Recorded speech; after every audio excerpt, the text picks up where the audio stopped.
Hello, everybody. Good morning, good afternoon, good evening, depending on where you're watching from. You're welcome to Blessings Talk. Today, we bring you a real life story similar to Osinach Nwachuchwu, a talented Nigerian gospel singer and a songwriter who was popular for her hit song Ekweme, that was maltreated and killed by her husband Peter on Friday, the 8th of April, in Abuja Hospital, Nigeria, at 43 years of age.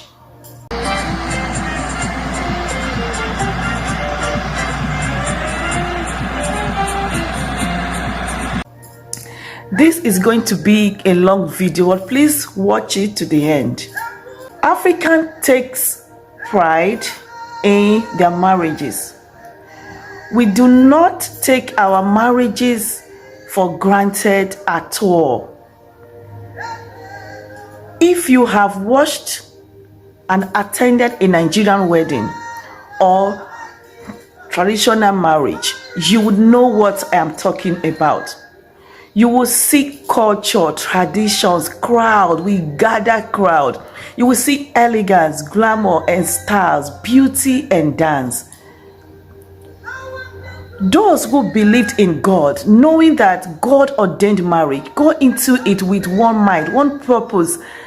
That man, that woman with whom you are getting married to, you will live the rest of your life with him or her. Therefore, it is compulsory you cope with each other's strengths and weaknesses.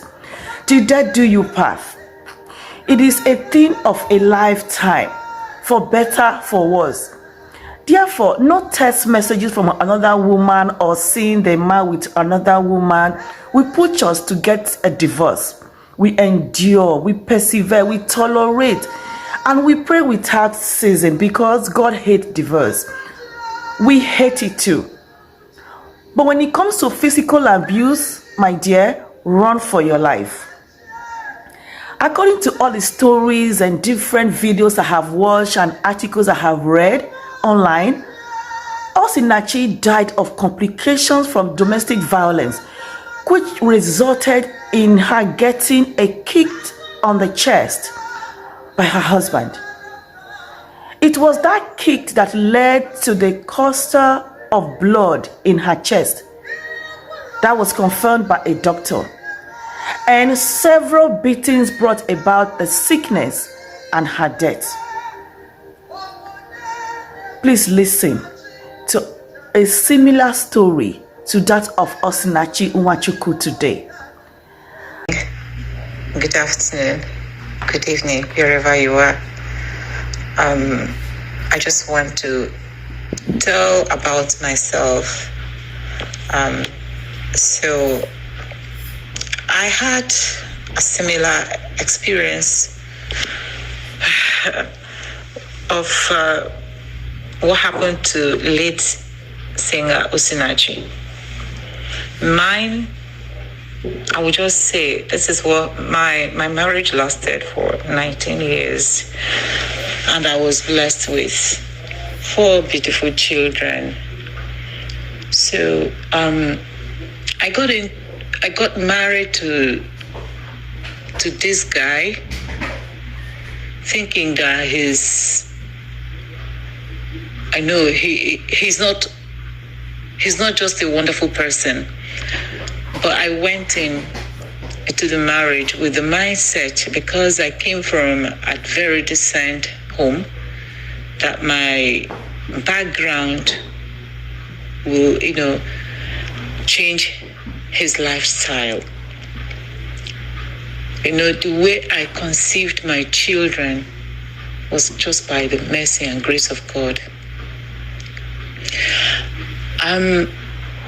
The first time I heard of lead singer Osinach's song, I knew that she was crying cries of agony. And each time I listen to any of her worship songs, it takes me back to those bad memory lane. So at some point, I had to delete her songs because they give me bad memories. Because I knew this was what I went through, but God saved me. My marriage lasted for 19 years. It was marital issue that led me to Christ. When I was having those marital crises, I never disclosed it to anyone. I was just a friend of myself, because the first thing my husband did then was to isolate me from people. I had no friend. Any woman I sit with, I am gossiping with that person. And any man who talks to me is my friend. So I was not lying before, but I started lying because when I work, I get paid, he collects my salary from me. He would tell me, just give me this and I will give it back to you later. And that's it. He would never give it. So I may not tell everything in detail, but I'll just give, a brief thing that I can remember that happened in 19 years. So all of these things were happening. He was fetish. He was keeping extramarital affairs. Who was I to complain? So the way I conceived of my last daughter was when I just begged and said, you no longer touch me, because then he was having an affair with a married woman. So that one touch, one sleeping together, then I conceived of my last child, whom he eventually denied. When I was pregnant of her, he would beat the hell out of me for no just reason. Several times he had gone to my mom to say, come and take your child, that I no longer want to marry her. I'm looking at me, I don't think I look bad. I don't think I am a lazy person. I think I am beautiful. I think I am learned. And a lot of things were happening. So, it's well. A lot of things happened. I was not disclosing to anyone. I became a very big liar. When someone sees any black eye, I'll be like, it was one of my kids who did that to me. I was not even disclosing to my siblings. I remember before I started having my kids, my mom read something in my diary. She wanted to ask me what was happening. My dad requested that she shouldn't encroach into my privacy. So I kept things secluded to myself. It wasn't a happy marriage. At some point, when there was in our street then in Nigeria, that day he beat the hell out of me. What was the reason? Because we were living together with his mom. So I wanted to make yam stew with egg, but we had no groundnut oil. So I was bleaching palm oil to cook. So his mom coughed, why, asked why were we cooking with palm oil. The guy came and hit the hell out of me, but he never dropped any money from me. So, which one will I even mention? It's just, there's no difference between Osinach's one and myself. Osinach's children were flogging her. My ex-husband flogged me himself. I was not telling anyone. One time he beat me and my sister because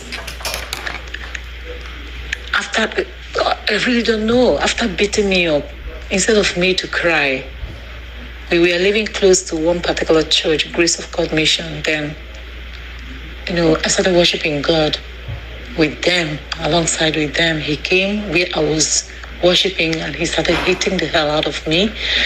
Coincidentally, my sister came to visit, and she heard me screaming and came to ask my in-law, why are you hitting her, pulling her hair? He started hitting both of us. And my sister said, let's go. It is too early, because then I had no child. I assured my sister that he's going to change. Eventually, it was just like things getting worse. Things were not working out, going the way he expected it, and he called me witch, gave me all manner of bad names, that I was a bad luck to him.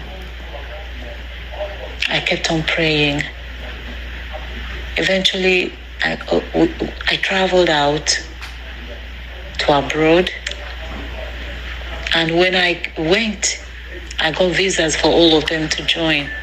I was thinking that things would get better, because I was thinking that things would get better. Having come to living abroad, he will see kind of life that is going on here, but still things got worse. He saw it as an opportunity to deal with me.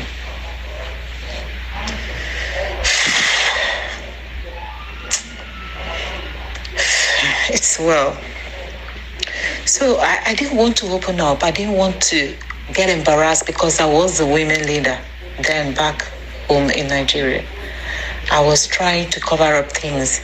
I was so conscious of what my family would say. I was so conscious of what my friends would say. I was so conscious of what the body of Christ would say if I leave. At some point, he was hating me that I nearly lost my last child. And all those years, I'm trying to make everything concise, because this is what happened for 19 years. So whatever I say here is what I want to share. So we came over here. I had a better job because I was working with the oil company. So he was so conscious of the money that I was getting. From time to time, he would be asking me, and I said, okay, no problem.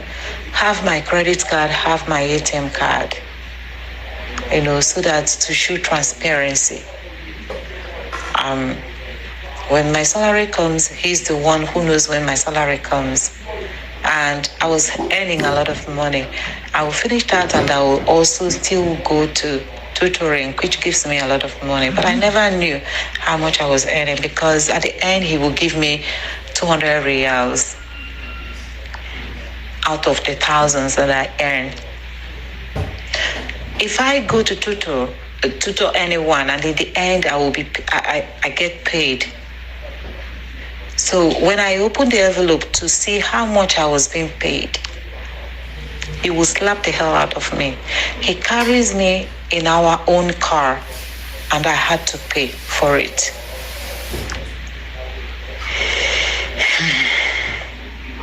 That notwithstanding, still there was no peace. He did blood covenant to me 2 times, asking if I was building a house in my own family. I said no. My brother, who came to live with us then, asked me of 50 riyals. I couldn't even give him. I said to him, please go tell my husband. He asked me, why? But you're working. Why can't you even give me the money that I asked for? And that was it. Giving me 200 riyals was being preached to him by somebody else, who was surprised when he mentioned that he's in control of my money. And the woman was like, how come she's working, you're taking the money, you're not giving her anything? His response was, because whatever I need, he will buy for me. The woman said, oh, but this is not good. Even if it is 200 reals, be given her. That was how he started giving me 200 reals. Now, it's well. So I've been, having injuries. One time he took me out around 1 a.m. to a very solitary place. Then I was in my period. He stopped our car and said to me that he wants me to swear with the car engine that I was not building a house in my family. I was not giving any money to anyone, to any of my family members. That the salary I receive, I bring home is the salary I'm receiving. I have to, there are some sensitive issues I won't mention, but I have to share some to tell you that it was a thin, narrow escape for me. That shows little difference between me and Osinach's one. So, because of his constant disturbance at my place of work, he will call me, he will call other places. At some point, they notice that he calls randomly to know where I was and what I was doing. And what they were doing to me then was, each time I arrive at work, they will come and collect my phone. If he releases my phone because he seizes my phone, he doesn't give me my phone. Even when my family members, will be calling to know how I was doing. No. So he first of all isolated me from my family. My brother who was living with me, he chased him out of the house at the middle of the night and denied ever telling him to leave.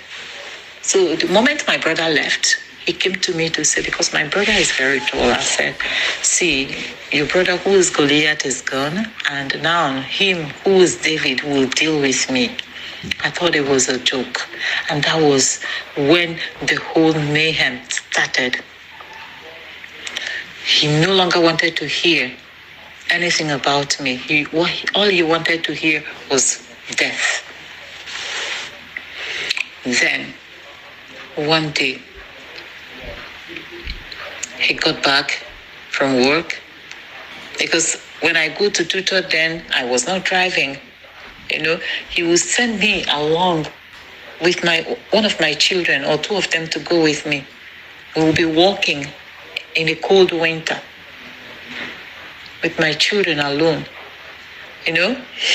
So all this continued happening, and I kept enduring, believing God. At some point, I would be writing letters to God, asking God, why has he kept this quiet without coming to speak for me? Then this lingered. And that fateful day, this was 13th May 2011. I got back home. And because whenever he wants to start, he will ask me to undress. I got undressed. He would take his phone to snap my private parts. That day, because during lovemaking, it's never lovemaking, it's just rape. He would say, come on, open it for me. Let me go. He doesn't eat my food. The last time he touched me was 2010. That was when I was pregnant. And that time he hit me. And my baby died. I didn't know the baby died. I carried dead baby for 2 weeks. Until the parts started dropping from me. And the baby was evacuated. So from that one, Jesus, that of 13th May came, and he laid me down. He dipped his whole hand into my private part, my vagina, brought it out and gave me to lick, put his penis in my mouth and told me to be sucking it, hitting my head on the wall. After that, when he's doing that, he'll be checking the time. I normally close from work at 2:30, so he started beating me until 4. He said, okay, now get dressed. I told him I was tired because I hadn't eaten. He said, oh, check out the time. You have missed some previous day's money. Go and tutor. That one, gone. Another one, that fateful Tuesday, I got back home again. He said they called him to say that I was seen somewhere. I asked him, how come I was seen somewhere? He said, I've gone to see one of my relatives who was the bank manager. She came to Qatar and I gave her money. I was like, who told you all this? No. That again, he stripped me naked, got his phone and snapped my vagina again. And that day he said, today I'm not going to dip my hand into you, I'm not going to hit you, but what I'm going to do is just to punish you. I was like, what did I do? I had no strength, He laid me down, twisted my right leg to the back. The injury to that side is still on till today. So when he pushed me down, he was stamping on my breasts. I was screaming, begging him, please, that I may die. He said that was better. I shouted at my children to go and call one of our neighbors to come and see what was happening. That if I died that day and if they failed to say what exactly happened to me, my spirit will haunt their dad. After that, I will haunt them. Because they can't be there and see me die that way, painfully. Also that same day, he was checking the time. When it was time, he said, dress up and go and tutor. Then I said to myself, this guy will kill me. I pretended, after pleading with him that I had no strength, then I pretended that I was ready to go to tutor. So I got the phone without him seeing me, hid it in my bra and went outside. Wanted to go further, but I fell down. He drove out to come and take me to where I go to tutor. And he saw some women, Muslim women, they gathered. They dragged me into their Quran school and they called police. He came and he was pleading, begging. Eventually he got arrested. That day I went to bail him. Then he started receiving calls from different native doctors, and they kept telling him all manner of things, that I had to come to shrine to swear if I want him to still stay married to me, start eating my food, start sleeping with me as his wife. I agreed because I wanted my marriage. I was so scared of what the body of Christ will do. So we traveled. I'm trying to cut things short. We traveled, and for 3 weeks, he had already gone ahead. He knew what was going to happen to me, because I remember that particular day before we traveled, the native doctor, the woman called to say, oh, except I come to shrine, there will be no peace in my home. So then I said to him, I've realized, seeing that it's these people, the native doctors who are just the problem in our marriage, that I pray that God would take them away, take their hands off our marriage. And he responded, they are trying to help him because I want to kill him. I was not bringing out any money. Everything was all about money. I didn't know how much I was making. He traveled to Nigeria one time when his dad died. He wanted to redeem pledges he made in some churches. He sent me my check via DHL to sign. So I signed, and I just signed without writing any figure. He got the check and withdrew all my monies. He was insulting my mom, insulting everyone. He stopped me from talking to my family, even my brother who is in the same country with me. We will see ourselves in the church. He will not talk to me, because if he talks to me or my children greet him, he would deal with us when we get home. I was so scared what church will say. But at some point, when police got tired of me, each time I called upon them to come and help me and rescue me, they'll be like, "Ma'am, go to court." Until I went to family consulting here, and they heard both of us. They tried to see if things will work out. But when they see that everything, all the advice given to him were all falling on hard rock, they said, "Ma'am," they give me lawyer free. I said, "Go. This is no longer marriage." He called me all manner of names. At the mall, he would be calling me names. Even at the mall, hitting me. People would be looking. His family, they wouldn't say anything. I would be crying and begging him, kneeling down in the mall because of our children. When people were telling me, "Oh, this is going to have a toll on your children," I was like, no, he will change one day.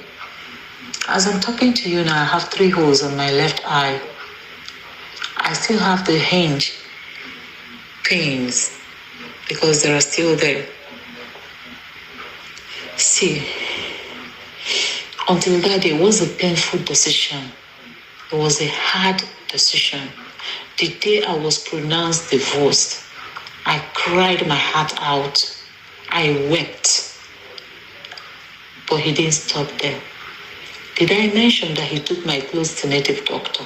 And he went to tell my mom that I would return back to her as a mad woman. Why did he say that? Because he already had a blood covenant. He will lure me to have blood covenant, that I'm not sending money and I will not send. And no man will touch me. And I'm not seeing any man. He will, tell me, let's do. Because I wanted my marriage, I will do. After doing, he will not do it. At some point, there was a particular day, that day my brother was around. He told me, killing me is just like a snap of finger. I thought he was joking. So I was so scared to sleep. I was just on the couch, and then I was still pregnant of the last baby that died. He came to suffocate me with a pillow. I opened my eyes, and he was like, "Oh, you're awake." It's like, "Did you mean that?" So at some point, life was no longer sweet to me before I got divorced. I attempted suicide 2 times, but none of them worked. A lot of revelations started coming here and there, dreams. And I said to God, if it is your will that I go back in that marriage and die in his hand, make things to be tight for me. But if it is your will that I stay and be with my children and have a better tomorrow, make lines to fall into pleasant places for me. I hated divorce. Job said, what I feared most came upon me. I respect marriage a lot. I was a woman leader. I was preaching against separation, let alone talking of divorce. But I didn't know that I would be victim of circumstances. I was never sharing my predicament with anyone. Whatever he says, do, so that there will be peace in the home. I will do it.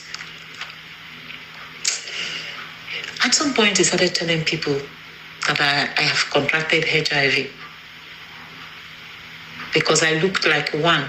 If anyone said that I contracted HIV, then yes, I looked like one. But thank God for my life today. From one progress to another. Did I mention that he seized all my academic certificates from my WAEC to university degrees and all the trainings that I've undergone when we were still together? He seized them till today, even though when he was mandated to release them by the court, he denied ever seeing them because he wanted me dead. He wanted to see me being doomed. What I feared most came upon me. Yes, was I excommunicated from church? Yes, I was. People were not talking to me. Even my children, you will hear parents telling their children, don't talk to those children because their parents are not living together. Did I hear when somebody asked the question, why is the divorcee a church worker? I was there. I heard people were not talking to me. It was just me and my children. But thank God, we don't look like what we've been through. Because Bible says in the book of Ecclesiastes that a living dog is better than a dead lion. I am alive today because I took the bull by the horn, because I took that walk for my children whom I stayed back to fight for my home, to make sure that we are together, because Bible says that God hates divorce. God is looking for that godly seeds. But I fell victim of circumstances. But today I'm celebrating because if you see my children who are being nurtured by their Heavenly Father, you will not know that it is this me who was trodden down, stamped on my breasts. Hate. I'll have black eye. I'll have fractured fingers. But God said no. His mercies kept me till today. I was not talking to anyone. People will see me, I'll be smiling. Remember that particular day in church during praise and worship? That morning, he hit the hell out of me and we came to church. During praise and worship, I started crying. One of the deaconesses saw me crying. She came, she took me by the hand and took me to the toilet and said to me, don't tell me what you're going through. Don't tell me what happened. Take this tissue, wipe your tears, and I know that it's going to be better for you. I wiped my tears, and I can boldly stand to say that if you see my children today, you will not believe what we've been through. And they are growing from glory to glory. And I tell you that God has lifted me beyond limits. Please ignore the sounds of the background, please. It is well. It is well. If you want to contact me, no problem. Besides, I'm writing a book about my story of my life. Thank you for your time. God bless. After listening over and over about the sad death of Osinachi, the story of this sweet and elegant mama came to mind. I witnessed a bit of the saga at a time, so I sent her a message if she would be willing to share or tell her story. This woman went through a lot in her marriage. She was working in one of the biggest companies in Qatar. Her husband, the man, would take all her money and gave her peanuts. Ever since I knew this sweet lady, she's always working round the clock to provide for her family. She is a woman of integrity. Osinach's husband, Peter, did the same. The money charged for a program is paid into his account. He is the one that will negotiate the price, and at the end of the day, all the cash paid into his account. Osinach will be left with nothing. Listen, thank God that this woman, this sweet lady, she made the right decision. She is alive today to tell her story herself and to take care of her lovely 4 children, 3 girls and a boy. There were so many church positions she rejected, knowing that as a divorcee, you might not be allowed to serve in some capacity. She accepted her faith. She wasn't after a reputation or positions. Now, Osinach's twin sisters and her family advised her to give the man, her husband Peter, some space in form of separation for a while to stay alive and take care of her 4 children. But she was always telling them to calm down. This one would change. After the family hearing about the husband beating her, she was told to divorce him. Osinach said it was against her faith. Now, me as a person, I don't support separation for just a little argument between husband and wife. So many people are out there looking for a fast way out. And encouraging separation might lead to forever separation, which is divorce. Instead, stay and face the problem between you and your husband or your wife. But when it comes to physical assault, emotional abuse is afflicted, please make the wise decision that will keep you alive. Reputation, positions you hold in the church or society will not take you to heaven, will not take you anywhere. Only your holy relationship with God guarantees your heavenly position, which I think is the most important. Suffering from so many injuries and you are still managing, my dear, you do not love yourself. Some men too are being abused by wife and children, just as Osinach's husband did, involving the children in his act. Emotional hurt is cruel. He made her live in fear. You can't live or tell anyone because of fear. Osinach's husband had been arrested, alive in custody, but Osinach is dead, leaving her 4 children, 3 boys and 1 girl. The first son, who is about 13 years of age, can't read as a result of bad marriage. Now, the government of Nigeria is doing its best in supporting the children at this point. Osinach touched souls with her voice. She touched lives with her singing. I watched one of the songs she did with her twin sister before she got married. She was full of life. She was full of laughter while she was singing.